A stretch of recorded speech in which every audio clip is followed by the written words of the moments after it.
વાગરા ભેરસમ નજીકથી વિદેશી દારૂનો જથ્થો ઝડપાયો, 2 બુટલેગરની ધરપકડ કરાઈ। વાગરા પોલીસે ભેરસમ કોઠિયા રોડ પર આવેલા તળાવ પાસેથી વિદેશી દારૂનો જથ્થો ઝડપી પાડ્યો છે। આ દરોડામાં પોલીસે 2 બુટલેગરની પણ ધરપકડ કરી છે અને કુલ 16,900નો મુદ્દામાલ જપ્ત કર્યો છે। પ્રાપ્ત માહિતી અનુસાર વાગરા પોલીસને બાતમી મળી હતી કે ભેરસમ કોઠિયા રોડ પર આવેલા તળાવ પાસે કેટલાક કિસમો વિદેશી દારૂનો વેપાર કરી રહ્યા છે।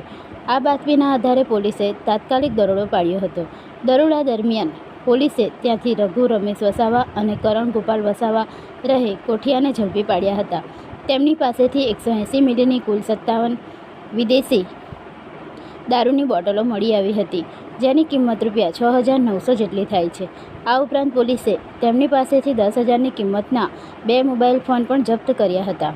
પોલીસે આ બંને આરોપીઓ વિરુદ્ધ ગુનો નોંધી વધુ તપાસ હાથ ધરી છે। આ કાર્યવાહીથી દારૂના વેપાર કરતા તત્વોમાં ફફડાટ ફેલાઈ ગયો છે।